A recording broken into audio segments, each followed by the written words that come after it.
Baik, bismillahirrahmanirrahim. Alhamdulillah wassalatu wassalamu ala Rasulillah wa ala alihi wa man walah wa ba'd. Allahumma anfa'na bima 'allamtana wa zidna ilman ya rabbal alamin.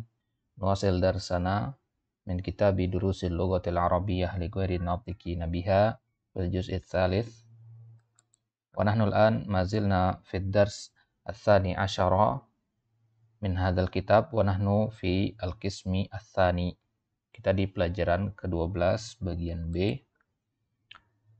Taib, setelah sebelumnya kita ambil hiwar, kita membahas hiwar, yang mana hiwar tersebut berisi contoh-contoh dari al-maf'ulu fi.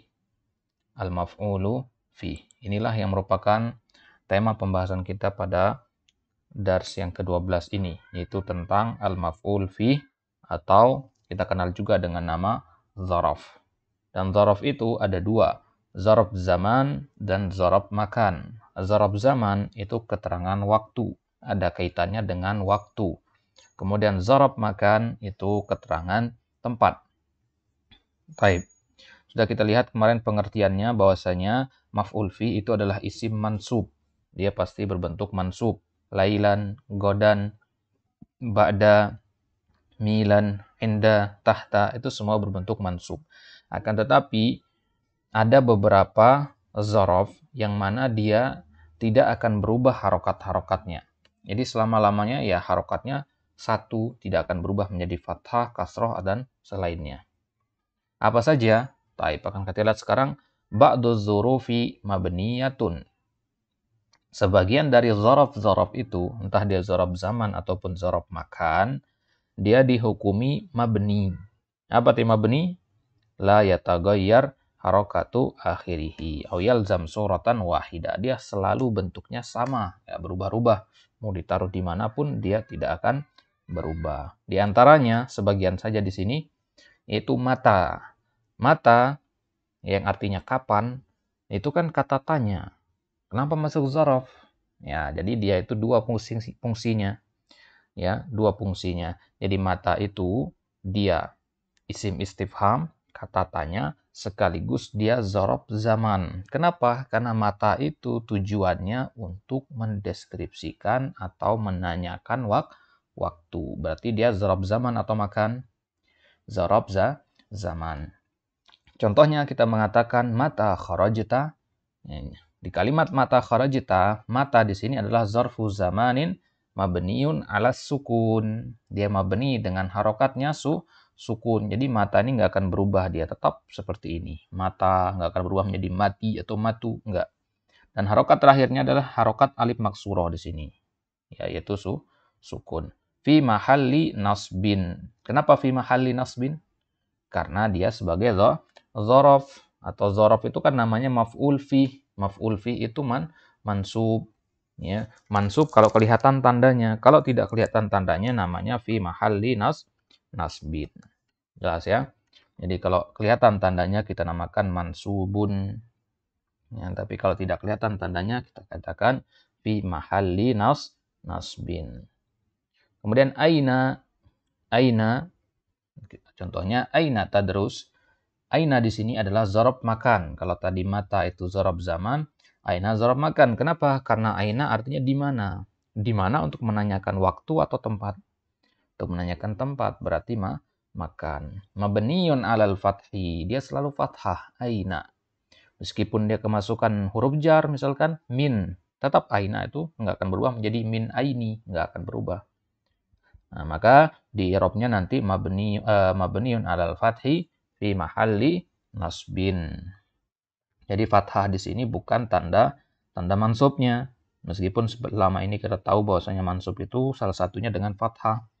Tapi dia disebut di sini fi mahalli nasbin karena dia mabni. Kemudian amsi, taqulu lam agib amsi. Huna amsi zarfu zaman. Amsi artinya kemarin, berarti dia keterangan waktu. Mabniun alal kasri. Dia mabni alal kasri. Jadi walaupun ada huruf jar ataupun tidak ada huruf jar, dia tetap amsi. Ya. Mabniun alal kasri fi mahalli nasbin. Semuanya ini fi mahalli nasbin dia. Kemudian qattu. Taqulu lam adzuk hadhil fakihata qattu. Aku belum pernah mencicipi buah ini sama sekali. Qattu artinya sama sekali, ya, sekalipun, gitu maksudnya. Dan kata qattu itu adalah zarab zaman.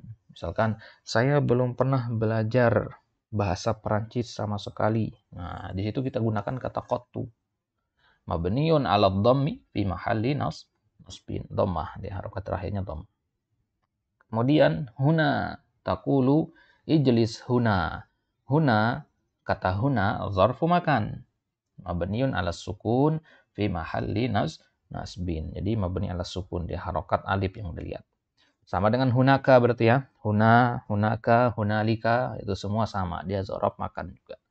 Karena huna artinya apa? Di sini. Di sini berarti keterangan tempat. Zarfu makan. Kemudian al-ana. Al-ana taqulu. Al-ana ji'ta. Sebenarnya ini kalimat ini artinya apa? Di sini sebenarnya ada hamzah istifham di sini ya, hal itu ya. Hal al-ana. Jadi karena ada dua hamzah jadinya digabung jadi satu. Jadinya al-ana. Ya. Sebenarnya nggak panjang ini ya. Al-an itu artinya sekarang. Tapi kalau al-ana artinya apakah sekarang. Jelas bedanya ya. Baik. Al-ana ji'ta. Apakah sekarang engkau datang?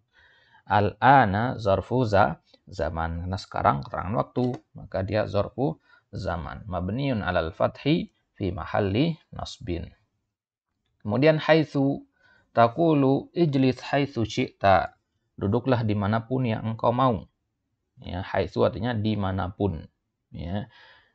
Ittaqillaha haitsuma kunta. Dalam hadis, bertakwalah dimanapun engkau berada. Haitsu. Ijlis haitsu syi'ta. Dimanapun engkau mau dikendaki. Haitsu zarfu makan mabniun 'ala dhammi fi mahalli nasbin. Fi mahalli nasbin.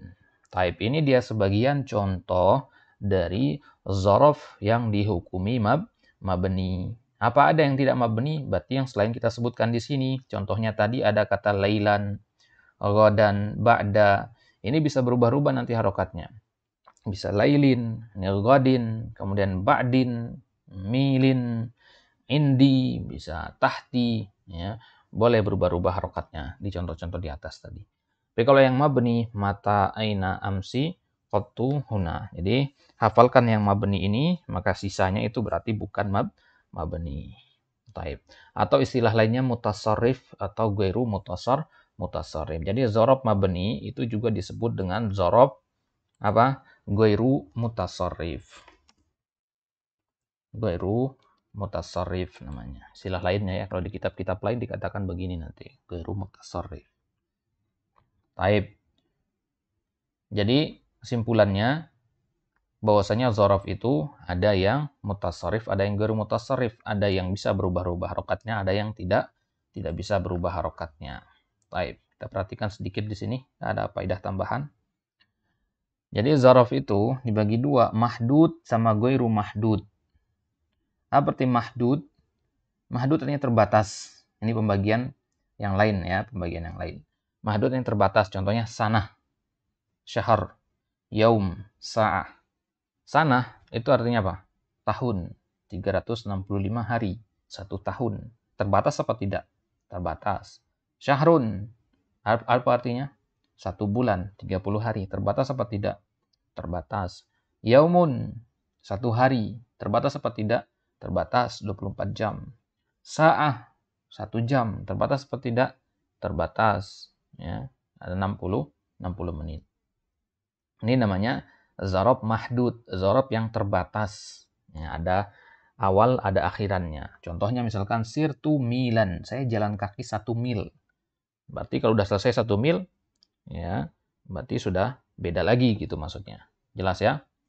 Nah, berarti itu namanya dzarab mahdud. Atau contoh yang lain misalkan tarahahu ardon, ya. Dia melemparnya sepanjang 1 hektar. Ardon itu kurang lebih 1 hektar. Jarak 1 hektar. Jarak 1 kali lemparan itu. Jelas ya? Baik.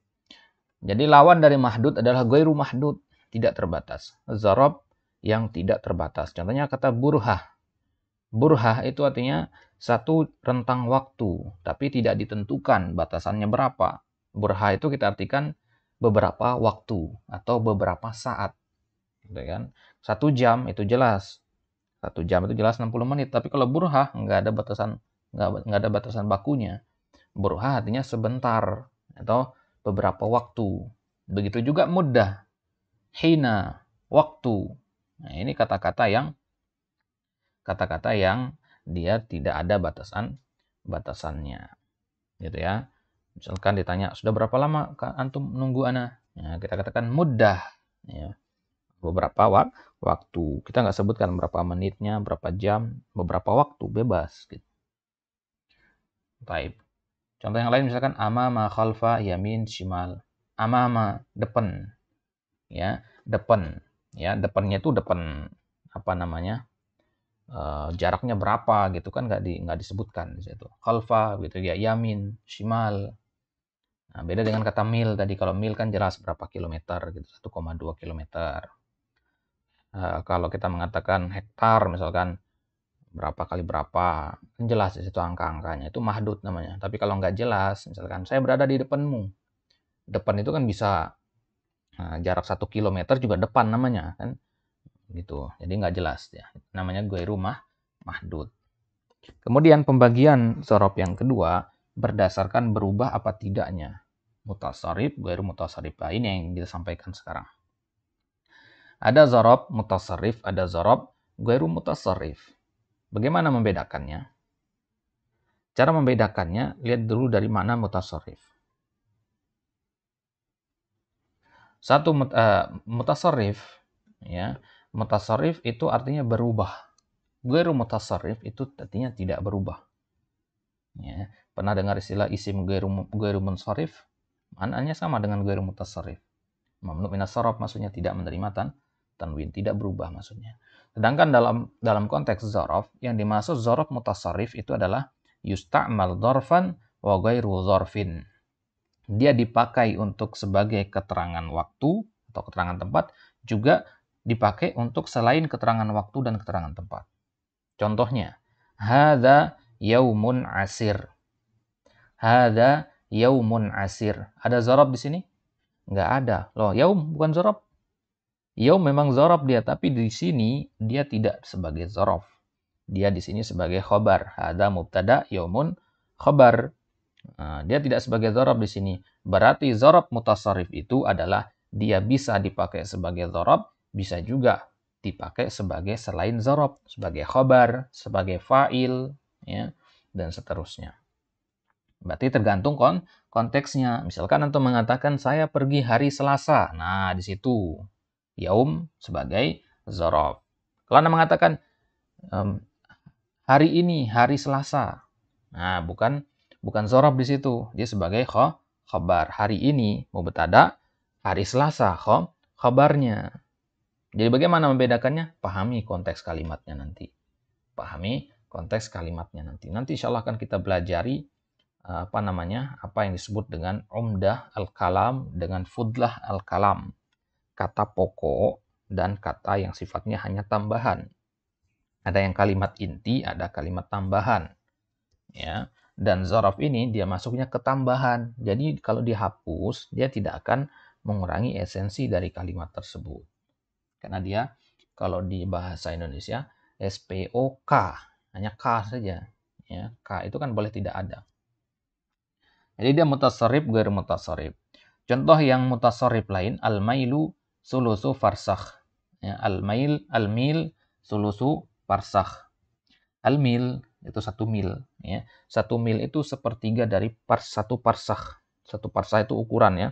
Ukuran ya, kurang lebih 5.500 meter. Ya, 5 kilo atau 6 kilo itu 1 parsakh ukurannya. Ya.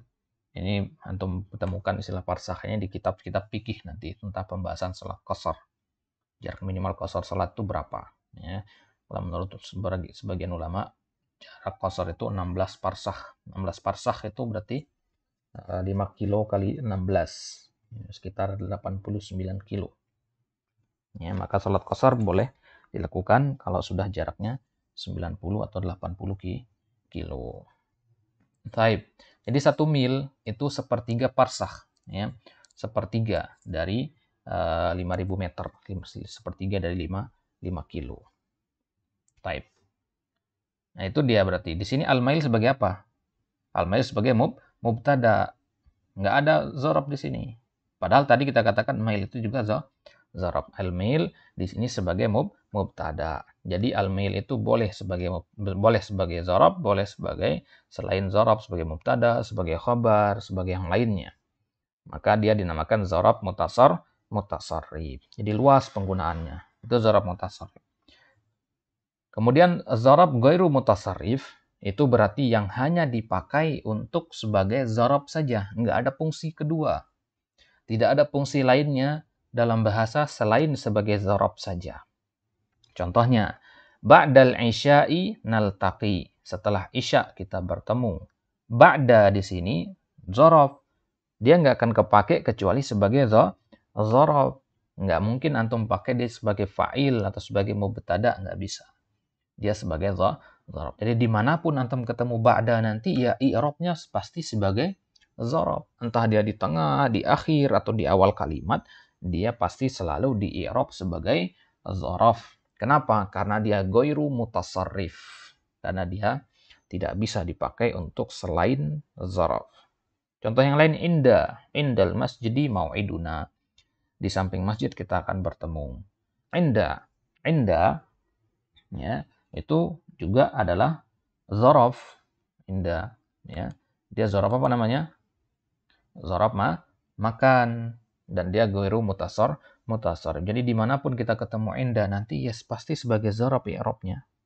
Inna dina indallahil islam. Ya. Dan seterusnya, ya, semua itu di i'rab sebagai zorob ghairu mutasarrif. Taib. Ini sekedar faidah saja untuk menambah pengetahuan kita. Ya. Taib, kita kembali ke kitab. Jadi tadi ada beberapa zorob yang mabni. Yang mabni ini maksudnya apa? Ghairu mutasarrif. Jadi dia hanya dipakai sebagai zorob saja. Nah, contohnya mata, aina, amsi. Tapi kan mata juga bisa dipakai isim istifham. Nah, itu fungsi yang lain. Itu bukan apa nama istilahnya. Masih dihitung satu lah. Ya. Isim istifham sama zorob itu masih dihitung satu. Beda tinjauan saja gitu. Taib. Jadi zorob mabni itu ada mata, aina, amsi, qattu, huna, al-an, haitsu. Taib. Sekarang pembahasan baru di sini, hunaka asmaun tanubu anidz dzarf. Ada isim-isim yang bisa mengganti dzarf. Jadi dia sebenarnya bukan dzarf, bisa mengganti dzarf. Nah, ini yang kita namakan dzarf apa? Dzarf mutasarrif. Ini namanya dzarf mutasarrif. Kenapa? Karena dia bisa digunakan sebagai dzarf, bisa juga digunakan sebagai selain dzarf. Ini berarti lawan dari yang di atas tadi, ya. Ghairu mutasarrif sama mutasarrif. Kita ringkas tadi dalam pembahasannya itu ini dia. Ringkasannya ini, 2 baris ini. Diperinci oleh penulis di sini sekarang.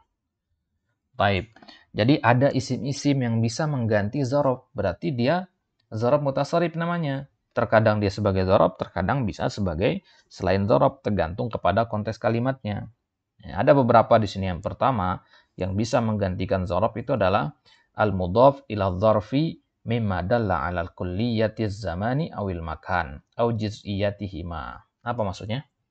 Al-mudhaf, suatu kata yang disandarkan kepada dzarf. Kita ambil contohnya di sini, kullu. Ini disandarkan, berarti dia sebagai mudhaf. Disandarkan kepada dzaraf. Mana dzaraf di sini? An-nahar. An-nahar dzaraf kan ya? Ya, dzaraf zaman.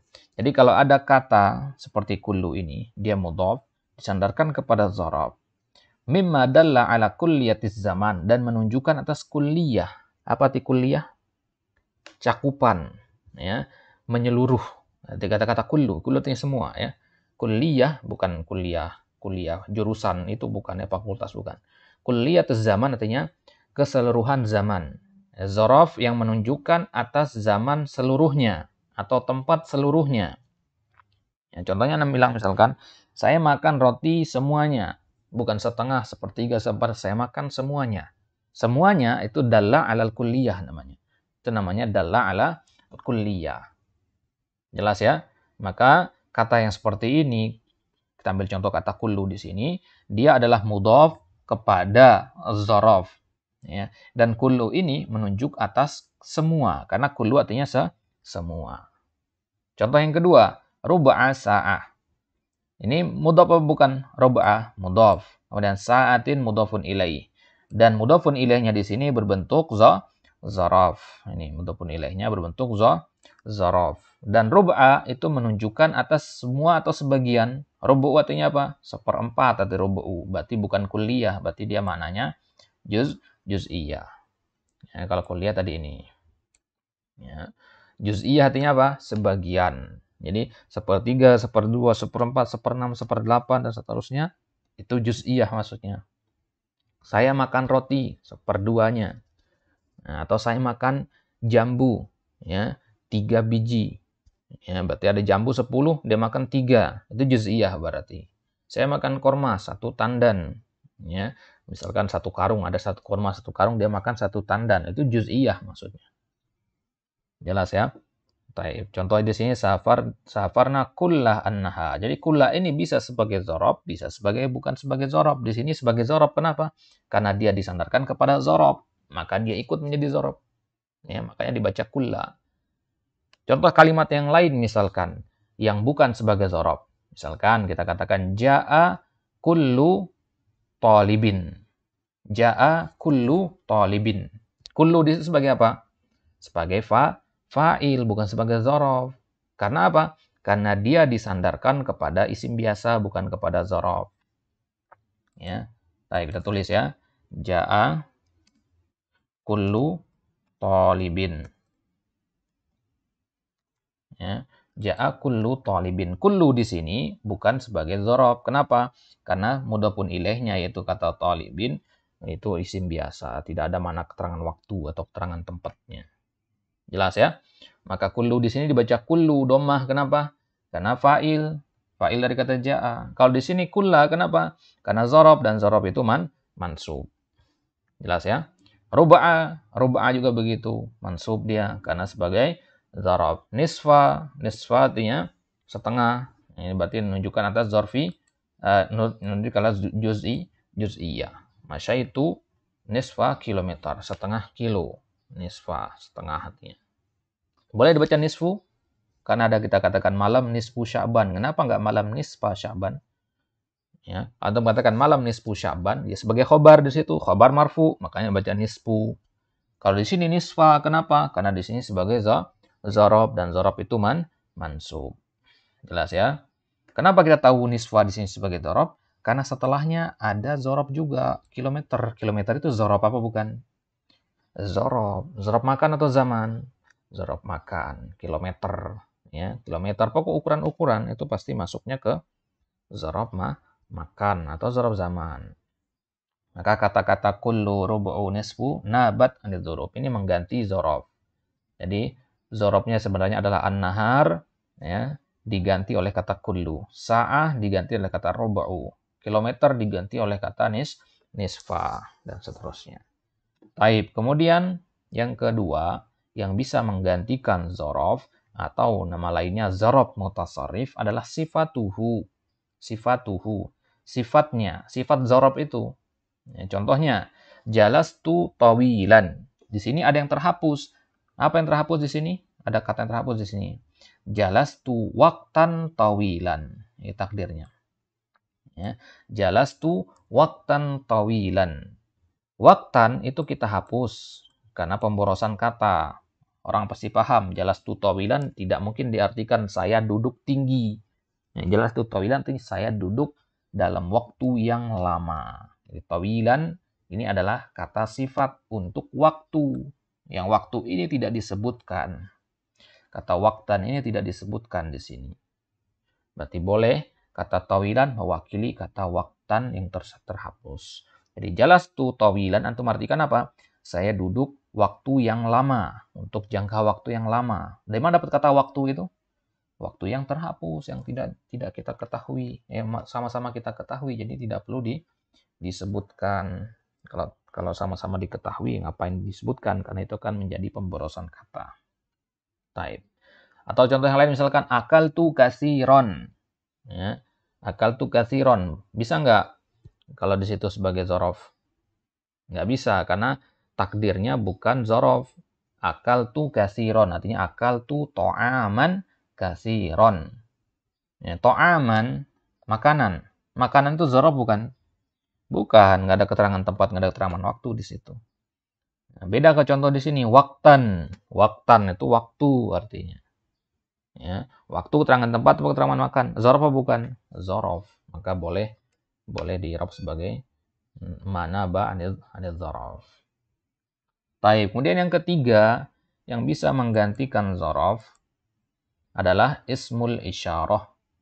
Isim isyarah, hadha, hadhi, dan seterusnya. Contohnya, ji'tu hadzal usbu'a. Mana zarabnya di sini? Al-usbu zarabnya seharusnya. Tapi karena ada hadza di sini lebih duluan datang, maka hadza inilah sebagai zarafnya. Ya, kemudian kenapa al-usbu'a? Karena hadza ini fi mahalli nasbin, maka al-usbu itu mansubun. Nah, orang sekali lagi, hadza ini adalah pengganti dari zaraf, ya kan? Al-usbu ini. Walaupun kita gantikan, tetap kita tulis di kalimat, gitu, untuk biar lebih jelasnya. Karena hadza ini zaraf, maka dia mansub. Tapi karena dia isim mabni, kita i'rab fi mahalli nasbin. Kemudian al-usbu, dia mansub. Kenapa? Karena dia bukan isim mabni. Jadi bisa kelihatan tanda fathahnya. Jadi hadza ini sebenarnya fathah juga, tapi karena mabni nggak bisa kelihatan fathahnya. Jadi hadzal usbu'a. Nah, boleh al-usbu'i atau al-usbu'u. Karena al-usbu' artinya pekan, minggu. Ya, minggu ini. Nah, kata minggu itu zarab zaman, maka dia boleh diganti oleh isim isyarah yang mendahuluinya. Atau i'rab yang lain, kita sudah pernah sampaikan satu kaidah bahwasanya al-ma'rifah ba'da ismil isyarah, ya, tu'rafu badalan. Kalau ada isim ma'rifah dengan alif lam, al-usbu, datang setelah isim isyarah, hadza, maka dia i'rab badal. Ya, badal dia. Nanti kita akan ketemu pembahasan badal di kitab nanti, insyaallah taala. Jadi hadza sama dengan usbu, usbu sama dengan hadza, itu maksudnya. Jadi dihapus hadza ini, kalimat ini nggak akan kacau, tetap kalimat esensinya itu tetap bisa tersampaikan. Jitu al-usbu, benar, ya. Berarti hadza ini sekadar tambahan saja, ini namanya badal. Jadi dia bisa sebagai badal, bisa juga sebagai dzaraf. Ya, emang bisa dalam bahasa Arab seperti itu. Satu kata punya lebih dari satu kedudukan, bahkan hukum asalnya seperti itu. Ya, hukum asalnya seperti itu. Satu kata terkadang punya lebih dari satu fungsi i'rab. Ya, kadang dia sebagai fa'il, sekaligus sifah, isim fa'il, sekaligus fa'il, begitu. Kemudian yang keempat, al-adad. Al-adad artinya apa? Angka atau jumlah. Ya, hitung-hitungan. Jadi angka-angka itu boleh sebagai keterangan waktu atau keterangan tempat. Contohnya, makastu fi Baghdad arba'ata ayyamin. Saya tinggal di Baghdad, ibu kota Irak, selama 4 hari. Selama 4 hari. Mana zarabnya di sini? Arba'ata. Apa bentuknya? Adad, angka. Kenapa kok arba'ata sebagai zarab di sini? Karena setelahnya itu ada kata ayam. Ayam artinya apa? Hari. Hari itu zarab zaman atau makan? Zarab zaman. Maka arba'ata boleh menggantikan zarab ini. Jelas sampai sini ya? Baik. Jadi angka apapun nanti ya, dari angka 1 sampai angka yang tak terbatas, boleh dia digunakan sebagai zarab. Makanya harus mansub di arba'ata, nggak boleh arba'atu. Nah, sekarang kata arba'ah ini boleh nggak kita jadikan sebagai selain zarab? Misalkan kita mengatakan ja'a arba'atu tullabin. Nah, di sini lihat. Ja'a arba'atu tullabin. Telah datang 4 siswa. Di sini arba'ah sebagai dzaraf bukan? Bukan. Di sini dia sebagai fa'il dari kata ja'a. Makanya dibaca arba'atu. Di sini arba'ata. Kenapa arba'atu? Karena fa'il. Fa'il itu marfu dengan dhamma. Arba'ata kenapa mansub? Kenapa dengan fathah? Karena dia sebagai maf'ul fi atau dzaraf, dan dzaraf itu mansub. Di sini mansubnya dengan fathah. Berarti kata arba'ah, khamsah, sittah, sab'ah, ishrun, asyarah, wahidun, itsnan, salasun, arba'un, khamsun, dan seterusnya. Angka-angka itu boleh dia digunakan sebagai dzaraf, boleh juga digunakan sebagai selain dzaraf, sebagai fa'il misalkan sebagaimana di contoh ini, atau sebagai maf'ul bih boleh ya. Ja'a arba'ata tullabin, ra'aitu arba'ata tullabin, marartu bi arba'ati tullabin, boleh. Begitu juga hadza tadi. Hadza kitabun, mubtada khabar di situ. Kalau di sini hadza sebagai apa? Sebagai dzaraf. Berarti hadza itu bisa sebagai dzaraf, bisa juga sebagai mubtada khabar, isim sebagai fa'il, sebagai maf'ul, dan seterusnya. Contoh yang kedua, sirna mi'ata kilometrin. Kami telah berjalan 100 kilometer. Mi'ah. Kenapa mi'ata di sini? Karena dzaraf. Ya, kenapa dzaraf? Kenapa dzaraf? Kenapa mi'ah kita i'rab sebagai dzaraf? Karena setelahnya ada kata kilometer. Yang mana kilometer itu merupakan satuan jarak. Berarti dzaraf zaman. Ya, makanya kita baca mi'ata mansub. Ya, karena dzaraf itu mansub. Ya, nggak boleh kita katakan mi'atu. Boleh nggak?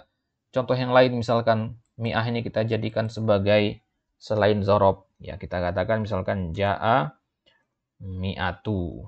Ya, mi'atu talibin. Ja'a mi'atu talibin. Mi'atu di sini sebagai fa'il dari ja'a. Makanya dia marfu. Kalau di sini mi'ata karena sebagai dzaraf, dan dzaraf itu mansub. Taib. Jadi kesimpulannya, inilah 4 jenis dari asma'un tanubu anil dzaraf. Isim-isim yang bisa menggantikan dzaraf. Atau istilah lebih simpelnya, dzaraf mutasarrif. Dzaraf yang fleksibel. Ya, bisa sebagai dzaraf, bisa sebagai yang lainnya. Ada 4. Yang pertama, al-mudhaf ila dzaraf mimma dalla 'alal kulliyah au al-juz'iyah. Kemudian sifatuhu, kemudian ismul isyarah, kemudian yang keempat al-adad. Taib, ini dia pembahasan tentang dzaraf. Silakan diulang-ulang kembali, jika masih ada yang kurang jelas silakan ditanyakan. Wallahu taala a'lam. Insyaallah nanti kita lanjutkan di kesempatan selanjutnya membahas tentang at-tadribat, latihan-latihannya. Wallahu taala a'lam. Wassallallahu ala nabiyina Muhammad wa ala alihi wa ashabihi wasallam. Wa akhiru da'wana alhamdulillahi rabbil alamin. Wassalamualaikum warahmatullahi wabarakatuh.